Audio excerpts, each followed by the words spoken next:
ಈ ನಿನ್ನ ಮಹಿಮೆ ಅಪಾರವಾದದ್ದು ಅಮ್ಮ. ಪರದೇಶಾದ ಈ ಹೆಣ್ಣಿಗೆ ಸರ್ಕಾರಿ ನೌಕರಿಯುಳ್ಳ ಒಬ್ಬ ಪತಿಯನ್ನು ನನಗೆ ದೊರಕಿಸಿಕೊಟ್ಟಿದೆ. ಸದಾ ಸುಖದ ಸಂತೋಷದಲ್ಲಿ ತೇಲಾಡುವ ಹಾಗೆ ಆಶೀರ್ವಾದ ಮಾಡಮ್ಮ, ಆಶೀರ್ವಾದ ಮಾಡ.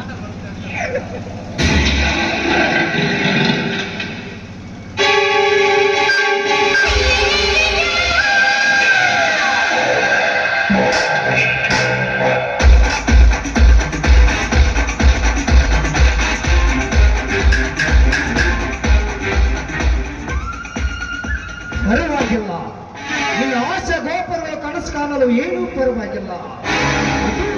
ಪರದೇಶಿಯಾದ ನಿನಗೆ ಸರ್ಕಾರಿ ಇನ್ಸ್ಪೆಕ್ಟರ್ ಪತಿಯಾಗಲು ಒಪ್ಪಿಕೊಂಡನೆಂದರೆ ನಿನಗೆ ನಿರ್ದಯ ತುಂಬರಿದಂತೆ ಕಾಡ್ತದೆ. ಆ ತಾಯಿ ಆಶೀರ್ವಾದ ಸದಾ ನಮ್ಮ ಮೇಲಿದೆ.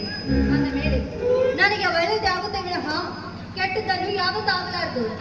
ನಾನು ಮನೆಗೆ ಹೋಗ್ಬೇಕು, ಸುಮ್ಮನೆ ದಾರಿ ಬಿಡು. ಮನೆಗೆ ಹೋಗಬೇಕಾ?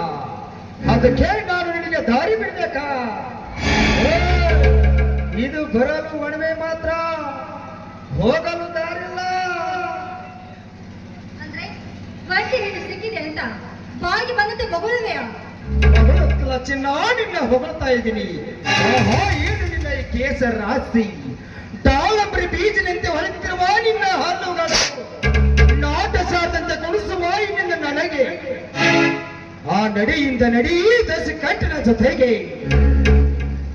ಓ ನೀಚ, ಅವಾಚ್ಯ ಶಬ್ದಗಳಿಂದ ಈ ರೀತಿ ಹೊಗಳ್ತಾ ಇದೆಯಲ್ಲ, ನೀನು 32 ಹಾಲು ಉಗಿಸ್ಬೇಕಾಗುತ್ತೆ. ಜೋಕೆ ಮಾತಾಡು ಮಾತಾಡು, ಏನ್ ಬೇಕಾದ್ರೂ ಮಾತಾಡು, ನನಗೆ ಕೋಪ ಇಲ್ಲ. ಆದ್ರೆ ಈ ನವಿಲಂತೆ ಬಳುಕುತ್ತಿರುವ ಈ ನಿನ್ನ ದೇಹ ಒಂದೇ ಒಂದ್ಸಲ ಸವಿದಾಗ ಏನ್ ಬೇಕಾದ್ರೂ ಅನ್ನು, ಏನ್ ಏ ಜಯಸಿರಿ, ನಿನ್ನ ಈ ಆಸೆ ಗೋಪುರವನ್ನು ತಾನಿಗೆ ಬಂದು ಒಪ್ಪಿಕೊಂಡ್ರೆ ಸರಿ, ಇಲ್ಲವಾದ್ರೆ ಬಲಾತ್ಕಾರ ಮಾಡಬೇಕಾಗುತ್ತದೆ. ಬೇಡ, ನನ್ನನ್ನು ಮುಟ್ಟಲು ಬಂದಿದ್ದೆ ನಿಜವಾದ್ರೆ ಮುಟ್ಟು ಬೂದಿ ಆಗ್ತೀಯಾ?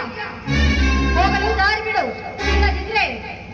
ಇಲ್ಲದಿದ್ದರೆ ಓಡಿ ಬಂದು ನನ್ನ ಕೆನ್ನೆಗೆ ಮುತ್ತು ಕೊಡ್ತೀಯಾ? ಇಲ್ಲ, ನಿನ್ನಂತ ಕತ್ತಿಗೆ ಕೊಡ್ತೀನಿ. ಏ ಜಯಸಿರಿ, ಎದೆ ಎತ್ತಿದ ಘಟಸರ್ಪಿಗೆ ಏಟು ಬಿದ್ದಾಗ ಕತ್ತದ ಬಿಡಲಾರೆ. ಬೇಡ, ನನ್ನ ಮುಟ್ಬೇಡ. ನನ್ನ ಬಾಡಿಗೆ ನಾನು ಬಿಟ್ಬಿಡು. ಕಾಪಾಡಿ, ಯಾರಾದ್ರೂ ಕಾಪಾಡಿ. ಇದು ಕಾಪಾಡಲು ಕಲಿಯುಗ ಅಲ್ಲ ಕಲೆ, ಶ್ರೀಕೃಷ್ಣ ಪರಮಾತ್ಮನೇ ಬರೋದಲ್ಲ. ಅವಳಿಗೆ ದ್ರೌಪದಿಗೆ ಪಂಚಿಕೊಂಡವರು 5 ಮಂದಿ ಗಾಂಡ್ರಿದ್ರೆ ಕೂಡ ಕಾಪಾಡಲು ಸಾಧ್ಯ ಇಲ್ಲ. ಇದು ಕಲಿಯುಗ. ಈ ಕಲಿಯುಗದಲ್ಲಿ ಕಾಪಾಡಲು ಶ್ರೀಕೃಷ್ಣ ಪರಮಾತ್ಮ ಹುಟ್ಟೋದು ಇಲ್ಲ.